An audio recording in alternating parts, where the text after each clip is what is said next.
Hi everyone, welcome back. In today's episode, we cover the topic of primary dysmenorrhea found under the gynecology section. Let's begin with a clinical snapshot. An 18-year-old newly gravid college woman complains of recurrent and cramping lower abdominal pain during menses for the past 3 years. She has nausea and vomiting during menses, but denies irregular or heavy periods, pain with intercourse, or abdominal pain outside of menses. Pelvic exam is normal. She is recommended to take ibuprofen at the start of menses. Let's continue with an introduction to primary dysmenorrhea. As a general overview, remember that dysmenorrhea means painful menses. Primary dysmenorrhea refers to crampy, lower abdominal pain occurring during menses without any clear disease that can explain the symptoms. Secondary dysmenorrhea refers to pain that can be explained by other conditions, such as uterine fibroids, endometriosis, adenomyosis, and pelvic inflammatory disease. With regards to epidemiology, remember that the prevalence is around 50 to 90% of reproductive age women worldwide, and it is the most common gynecologic condition in women. Demographically, the onset typically occurs a few months to years after menarche, and it is most common in those that are between 16 and 24 years of age, and the prevalence declines progressively after 30 years of age. Risk factors include being less than 30 years old, a body mass index less than 20, smoking, long, heavy, or irregular periods, decreased age at menarche, or sexual abuse. In terms of the pathogenesis, remember that there is excess prostaglandins which are produced by the endometrium at the beginning of menses.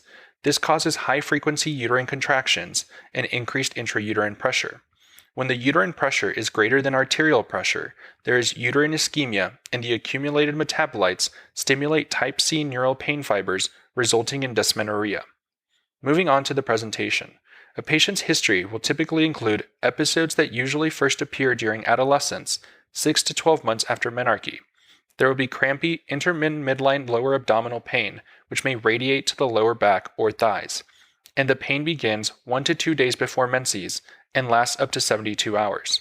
Specific symptoms include crampy lower abdominal pain, nausea, vomiting, headache, fatigue, diarrhea, and bloating.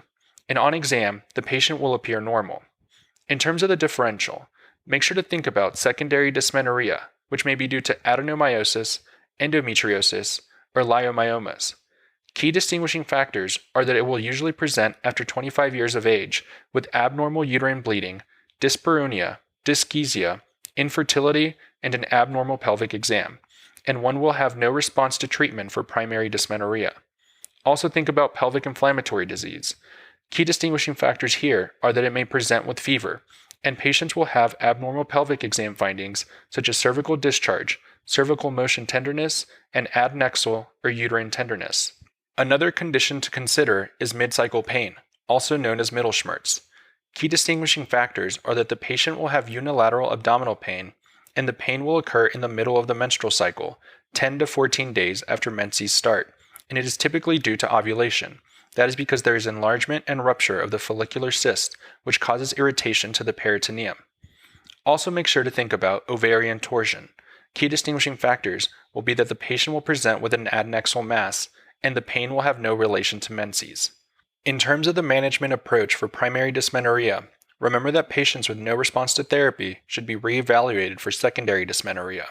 Other treatment includes lifestyle options such as using heat packs and exercise. Medical options include nonsteroidal anti-inflammatory drugs. This is considered first-line treatment for primary dysmenorrhea. The exact mechanism is that it inhibits prostaglandin synthesis. Another option is combined hormonal or progestin-only contraceptives. This is indicated as first-line treatment for primary dysmenorrhea in sexually active patients who also want to prevent pregnancy. It is considered second-line treatment for those who do not respond to or cannot tolerate NSAIDs. The specific mechanism is that it suppresses ovulation, which leads to decreased endometrial prostaglandin synthesis. Surgical options include diagnostic laparoscopy. This is indicated for patients with inadequate relief after 3 to 6 months of NSAID and/or hormonal contraceptive therapy to identify hidden endometriosis or pelvic pathology. Complications related to primary dysmenorrhea include persistent pain.